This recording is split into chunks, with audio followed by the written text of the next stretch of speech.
음주에 따른 건강 장애.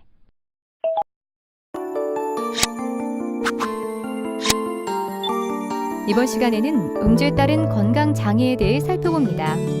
이를 통해 음주가 미치는 영향과 건강 음주법에 대해 파악해 보시기 바랍니다. 그럼 본격적인 학습을 시작해 볼까요?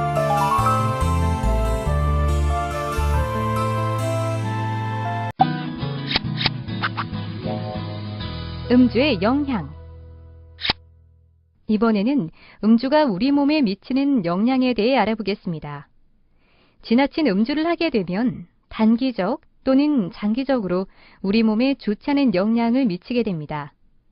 참고로 여기서 말하는 단기적인 영향은 술을 마셨을 경우 바로 나타나는 경우이고, 장기적인 영향은 오랜 시간 동안 음주로 인해 발생되는 의존성 및 내성에 대한 영향입니다. 그럼 구체적으로 한번 살펴볼까요? 먼저 단기적인 영향으로 음주를 하게 되면 중추신경계의 활동이 저하되고 뇌의 일부 기능이 저하되어 자제감을 상실하게 됩니다. 적당한 음주의 경우에는 대체로 어느 정도의 다행감, 친근감, 약간의 말이 많아짐 정도이지만 음주량이 늘어가면서 공격적이고 난폭해지기도 합니다. 또한 신체적으로 빠른 심장 박동, 혈관 확장, 혈압 하강 등이 있을 수 있습니다. 반면에 장기적인 영향으로 음주를 장기적으로 진행하게 되면 내성과 의존성이 나타나게 됩니다. 여기서 내성이란 기존에 한 잔이면 취하던 사람이 어느 정도 기간이 지난 후에는 똑같은 정도로 취하려면 2잔을 마셔야 되는 것을 의미합니다. 그래서 이런 내성이 강화되면 의존성이 생겨서 술에 의존하게 되는 것입니다. 그리고 이런 술에 대한 의존성을 알코올 중독이라 부르며, 알코올 중독이 되면 금주를 하더라도 금단 현상으로 인해 많은 고통을 느끼게 됩니다. 모어 버튼을 클릭하면 혈중 알코올 농도에 대해 알 수 있습니다. 확인해 보세요.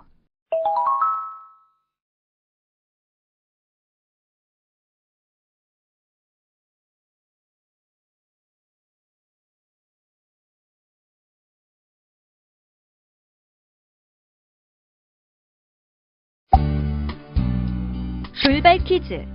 문제를 읽고 정답을 선택한 다음 정답 확인 버튼을 클릭해 보세요. 맞았습니다. 정답은 O입니다. 그 다음 음주가 신경에 미치는 영향을 보면, 장기간 음주를 하게 되면 기억세포가 파괴되어 기억력이 현저하게 떨어지며, 그렇게 떨어진 기억력은 금주를 한다고 해도 원상태로 돌아오지 않습니다. 또한 음주를 하게 되면 몸에서 탈수작용이 일어나기 때문에 장기간 음주를 하게 되면 세포의 수분이 부족하여 항상 건조하게 되고, 이는 피부 노화를 촉진시킬 수 있습니다. 다음, 위장에 미치는 영향을 보면, 음주를 하게 되면 위를 자극하여 위산이 많이 나오기 때문에 위를 자극하여 위궤양이 되고 결국에는 위암이 발생될 가능성이 많습니다. 특히 잦은 음주를 하면 위액의 분비 억제가 일어남과 동시에 소장의 벽을 헐게 하여 자주 구토하거나 급성 출혈성 위염이 생기고 피를 토할 수도 있습니다. 그래서 만성적 음주자들은 식도암, 대장암의 위험이 일반인들보다 높습니다. 그리고 간장도 영향을 미치는데요. 장기간 음주를 하게 되면 발생할 수 있는 가장 대표적인 질환이 간 질환인데, 그 종류에는 지방간과 간경화가 있습니다. 지방간의 경우 아무런 증상이 없기 때문에 계속되는 음주로 인해 문제가 더욱 악화되는 경우가 많습니다. 그래서 지방간을 치료하지 않고 계속 음주를 하게 되면 간세포가 파괴되면서 간이 딱딱해지는 간경화가 될 수 있습니다. 또한 혈압에 미치는 영향도 무시할 수 없습니다. 지나친 음주를 하게 되면 심장 근육에 장애가 생기고 고혈압이 생길 수 있습니다. 알코올의 작용에 의해 심장이 빨리 뛰게 되어 혈압이 올라가고 심장의 부담이 커지기 때문입니다.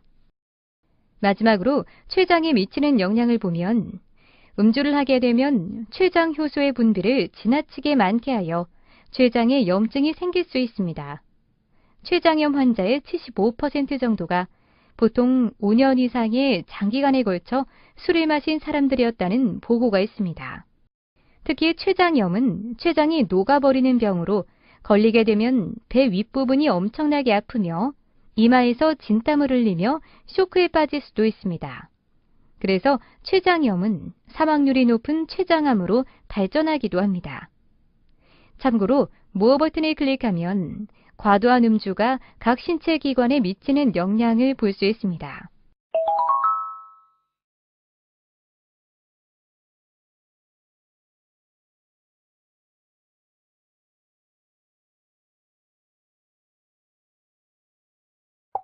그럼 음주로 인해 가정 및 직장 생활에 미치는 영향에는 무엇이 있을까요?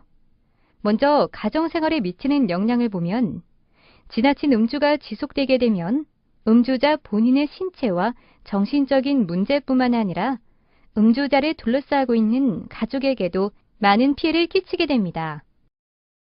실제로 알코올 중독자의 배우자들은 불안, 우울, 강박, 적대감을 보이며 부부간의 친밀도도 낮아 정상적인 가족을 구성하기 어려운 경우를 볼 수 있습니다.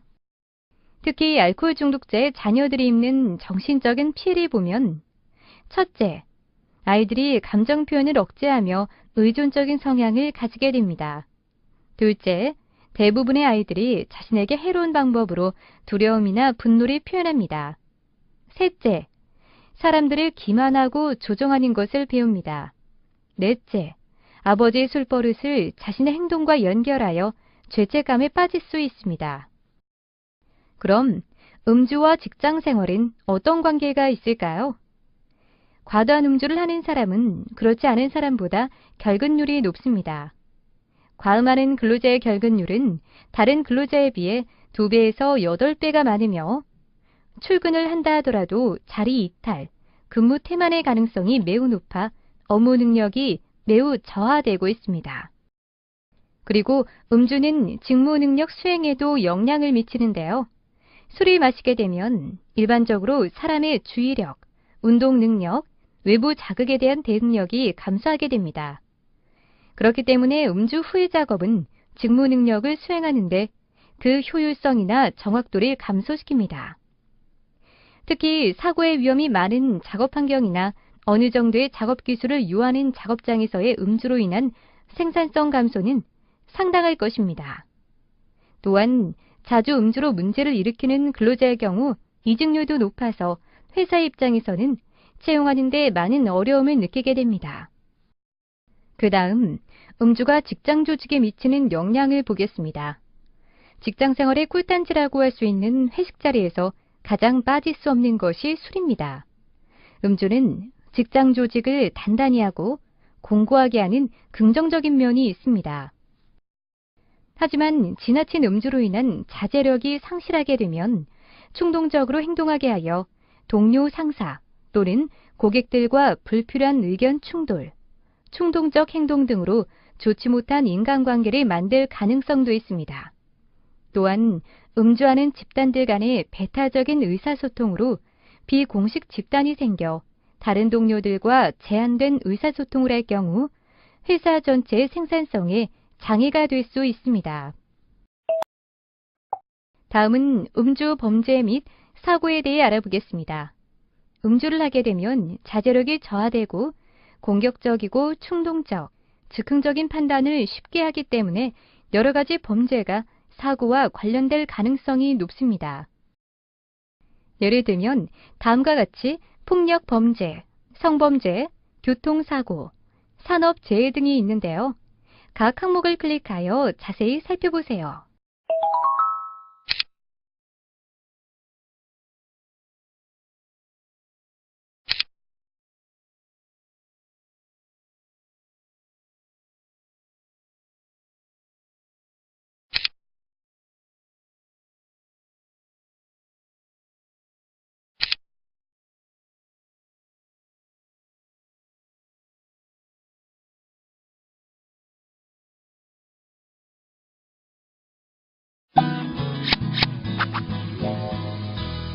건강음주법 이번에는 알코올 중독에 대해 알아보겠습니다. 알코올 중독이란 알코올 의존증을 말하는 것으로 술에 대한 집착이 심하여 술을 통제할 수 있는 능력이 상실된 상태를 의미합니다. 그래서 세계보건기구에서는 알코올 중독을 개인의 건강과 사회 적응 기능에 손상을 초래할 정도로 사회가 허용하는 범위 이상의 술을 마시는 병적 상태라고 정의하고 있습니다.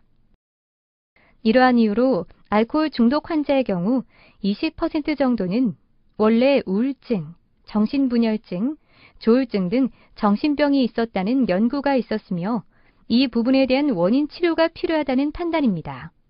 나머지 80%의 경우 정신병이 없는 일반인에게서 발병하고 있습니다. 그럼 여기서 알코올 중독과 관련된 용어를 잠깐 살펴보겠습니다. 먼저 알코올 남용입니다.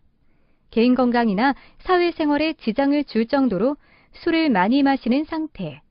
알코올 남용은 알코올 의존과는 달리 신체적 의존이나 술의 양이 증가하는 현상이나 금단 증상이 없는 상태, 알코올 중독에 비해 금주하기가 쉬운 상태 등을 말합니다.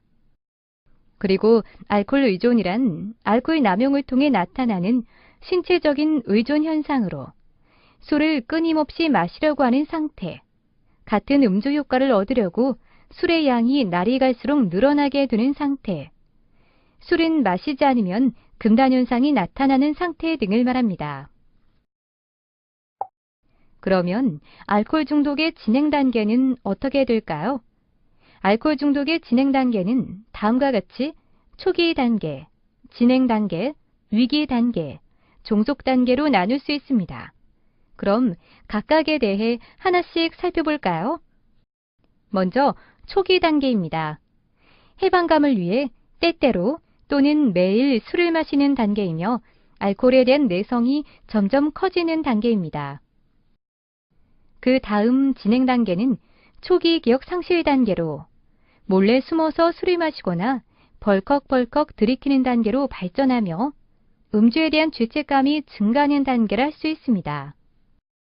다음 위기 단계는 사회적 압박감에서 회피하기 위해서 음주를 하는 단계로 공격적 행동을 하고 끊임없는 가책을 느끼고 직장을 스스로 그만두거나 파면을 당하며 술 외의 다른 문제에는 전혀 관심을 두지 않습니다. 그리고 지인들과의 만남을 피하고 혼자서 음주를 하고 음주가 일상생활의 중심이 되며 성적 욕구가 감퇴하고 해장술을 마시는 단계를 할 수 있습니다. 마지막으로 종속 단계는 술꾼이 되어 매일 술을 마셔야만 하는 단계로 변태적 사고방식이 생기는 단계, 막연한 공포심에 사로잡히는 단계, 술 이외에는 다른 생각이 없으며 정신이 황폐한 단계라 할 수 있습니다. 다음은 알코올 중독으로 나타나는 증상으로 각각에 대해 하나씩 살펴보겠습니다. 먼저 알코올 급성 중독입니다. 이것은 다음과 같이 신경학적 징후, 심리학적 징후, 행동의 장애로 구분해 볼 수 있는데요. 신경학적 징후의 경우 발음이 또렷하지 못하고 운동기능의 장애로 섬세한 일을 하지 못합니다. 그리고 보행 시 비틀거리는 증상, 주의력과 기억력의 장애가 발생할 수 있습니다. 그 다음 심리학적 징후의 경우 기분이 불안정하고 변덕스러우며 성적인 행동이나 공격적인 행동을 억제하기 어렵고 말이 많아집니다. 행동의 장애의 경우에는 싸움을 하거나 판단력의 손상, 사회적 직업적 기능의 장애 및 책임을 완수하지 못하게 됩니다. 그러면 알코올 특이성 중독에는 무엇이 있을까요? 소량의 술을 마시고도 심한 비적응적 행동 변화를 보이는 현상으로 음주 후 행동의 변화는 주로 폭력적이고 평상시와 전혀 다른 행동을 보입니다. 특히 뇌 외상이나 뇌염 등과 같이 이전에 뇌 손상이 있었던 경우 더 잘 나타나는 것으로 수면제나 안정제 등과의 상승작용 또는 심한 육체적 피로가 유발 요인이 됩니다. 그럼 술을 마시지 않았을 때 발생하는 알코올 금단 증상은 어떤 것이 있을까요?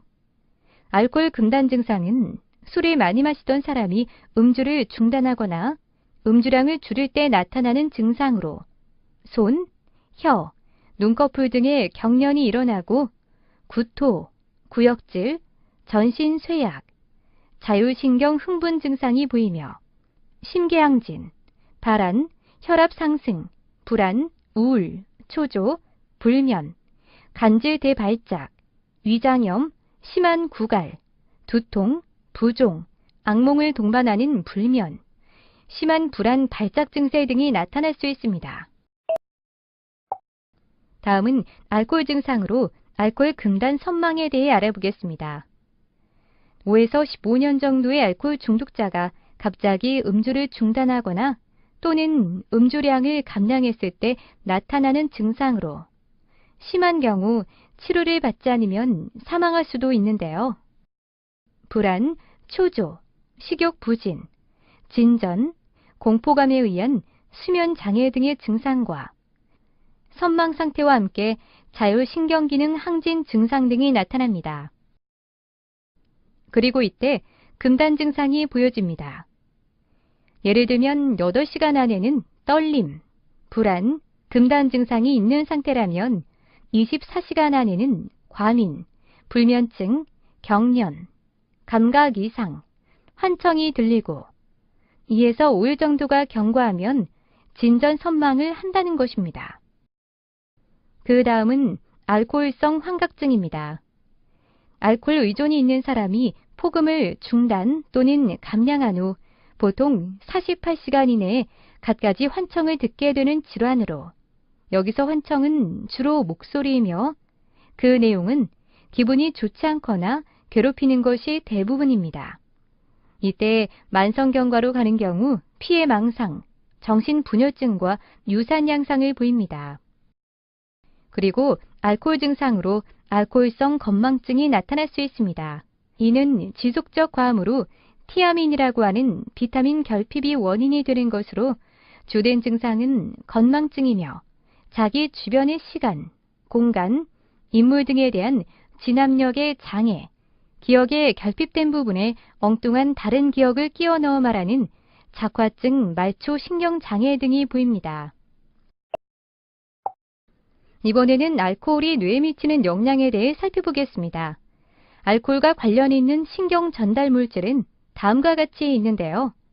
가바는 정상적 활성 시 불안함을 억제하고 경련을 막아주고, 글루타메이트는 정상적 활성 시 인지 능력과 기억력을 정상으로 유지하며, 세로토닌은 정상적 활성 시 항우울 작용과 식용 조절 작용을 합니다. 그리고 도파민은 정상적 활성 시 고도의 정신기능과 창조성을 갖게 하며, 내인성 오피오이드는 정상적 활성 시 통증을 경감하고 다인감을 발휘합니다. 이에 따라 알코올에 의한 신경 전달 물질들의 변화를 보면 정상인이 술을 마셨을 경우 인체 내에서 신경 전달 물질들이 분비되거나 억제되는데요. 가바가 흥분되어 진정 상태를 보이다가 광분이 되면 혼수 상태 또는 사망하게 됩니다. 그리고 글루타메이트가 억제되어 소위 말하는 필름이 끊기는 상태가 됩니다.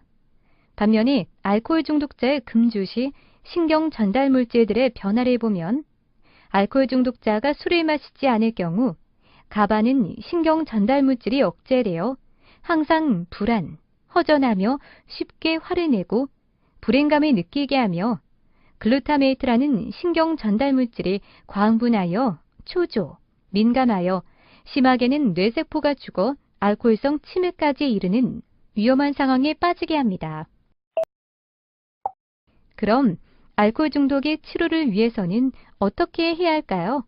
알코올 중독의 치료는 다음과 같이 입원 치료, 외래 치료, 재활 치료, 단주 침묵 참여, 재발 방지 등이 있습니다. 각각에 대해 하나씩 알아보겠습니다. 먼저 입원 치료입니다. 술을 끊게 하고 정상적인 사회생활로 복귀하여 적응하며 살아가도록 도움을 주며 환자의 인권, 재산권, 직장 생활, 자존심 등을 보호합니다. 그 다음 외래 치료의 경우 약물을 이용하는데요. 디설피람, 일명 술 끊는 약으로 시중에서 판매되고 있지만 극심한 부작용이 있어서 투약 여부는 정신과 전문의의 감독, 지시하에 사용합니다. 또는 아캄프로세이트로 최근 유럽 각국에서 사용하고 있는 약으로 알코올에 가장 민감한 5가지 신경 전달 물질을 정상화시킵니다. 그리고 재활 치료를 병행합니다. 타인의 강요에 의해 시작되는 경우가 대부분이지만 치료를 받고자 하는 동기 강화에 중점을 두는 것이 좋습니다. 그리고 술을 피하기 어려운 상황에 대처하는 기술 습득과 음주의 유혹을 극복하는 방법들을 습득합니다. 다음은 단주 친목 참여입니다. 단주 친목회는 현재 140여국 이상에서 운영 중인 조직으로 수백만의 알코올 중독자들이 참여하여 동병상련의 정으로 모인 집단이라 할 수 있습니다. 일종의 집단 치료 과정으로 회원들은 서로 격려하고 조언하며 서로의 경험담을 나누거나 토론하고 알코올 중독자 스스로가 회복에 대한 힘과 용기를 얻을 수 있게 합니다. 마지막으로 알코올 중독 치료에서 제일 중요한 재발 방지입니다. 알코올 중독자의 입원 후, 치료 후 경과 과정을 보면 3분의 1 정도는 어느 정도 금주에 성공을 하고 3분의 1 정도는 수주 또는 수개월 정도 금주를 하다가 다시 음주를 시작하고 3분의 1 정도는 태어나는 날부터 음주를 하게 됩니다. 즉, 금주를 하려면 적어도 2에서 3년 정도 재발 방지를 위한 프로그램에 꾸준하게 참여하는 것이 좋습니다. 그럼 건강한 음주 생활은 어떻게 해야 할까요? 건강한 음주를 할 수 있는 방법은 자신의 술을 조절하면서 마시는 것입니다. 자신의 몸에 해롭지 않은 범위 내에서 마시는 것이 매우 중요하다 할 수 있습니다. 그렇다면 건강 음주법이란 무엇일까요? 적당한 음주를 하게 되면 얻게 되는 이점으로는 수명이 5에서 10년 정도 연장이 될 것이고 높은 열량의 알코올의 섭취가 줄어들어 비만 걱정이 줄어듭니다. 그리고 각종 성인병의 위험으로부터 보호받을 수 있으며 현재보다 더 편안한 잠자리에 들 수 있으며 상당량의 돈을 절약할 수 있습니다. 그 다음, 젊음을 오랫동안 유지하고 더 좋은 대인관계를 유지하며 내가 지금 하고 있는 업무를 더욱 잘할 수 있습니다. 마지막으로 더 행복해질 수 있습니다. 따라서 다음과 같이 건강하게 음주하는 것이 좋습니다. 첫째, 빈속에 술을 마시지 않습니다. 둘째, 술은 안주와 함께 천천히 마시도록 합니다. 셋째, 여러 종류의 술을 섞어서 마시지 않습니다. 넷째, 술을 강요하지 않습니다. 다섯째, 과음이나 폭음을 하지 않습니다. 여섯째, 술을 마시면서 물이나 음료수를 같이 마십니다. 일곱째, 술을 마시면서 대화를 많이 합니다. 여덟째, 한 잔을 여러 번에 나누어서 마시도록 합니다. 그럼 술을 줄이는 방법에는 어떤 것이 있을까요? 술을 줄이는 3단계 접근법이라 하여 미국 국립음주문제연구소에서 추천하는 방법입니다. 먼저 1단계는 술을 줄여야 하는 이유를 나열합니다. 2단계는 음주에 대한 목표를 설정하고 종이에 적어서 잘 보이는 곳에 게시합니다. 3단계는 일주일 단위로 음주일지를 작성하여 계속 점검합니다. 그리고 술을 줄이려면 첫째, 집에 술을 두지 않습니다. 둘째, 일주일에 술을 마시지 않은 날들을 정해둡니다. 셋째, 운동, 영화 관람, 봉사활동 등 음주를 대신할 수 있는 취미 생활을 찾습니다. 넷째, 주변에 널리 알려서 적극적인 도움을 청하도록 합니다. 다섯째, 술을 마시게 하는 사람, 장소, 상황 등을 피합니다. 여섯째, 우울하거나 기분이 상할 때도 술을 통해서 스트레스를 해소하려고 하지 않습니다. 일곱째, 술을 줄이는 것은 매우 어려운 일이기에 실패하더라도 다시 도전합니다. 돌발 퀴즈. 문제를 읽고 정답을 선택한 다음 정답 확인 버튼을 클릭해 보세요. 맞았습니다. 정답은 X입니다. 지금까지 살펴본 내용을 퀴즈를 통해 점검해보는 시간을 가져보도록 하겠습니다. 문제는 총 3문항이 제시됩니다. 제시된 문제를 읽고 정답을 선택한 후 정답 확인 버튼을 클릭하세요.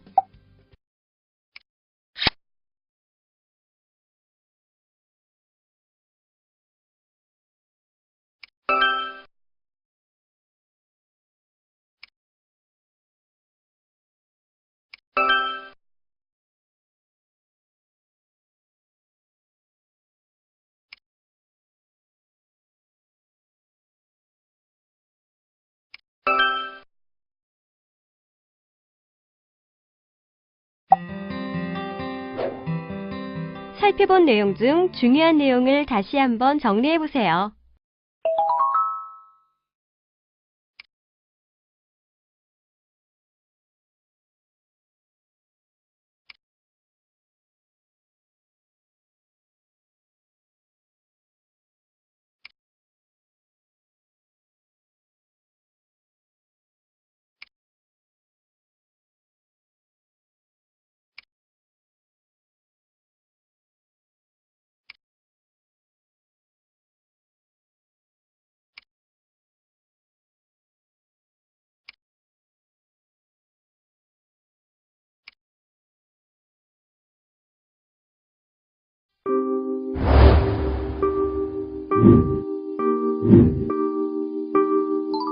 이것으로 음주에 따른 건강 장애에 대한 학습을 마치겠습니다.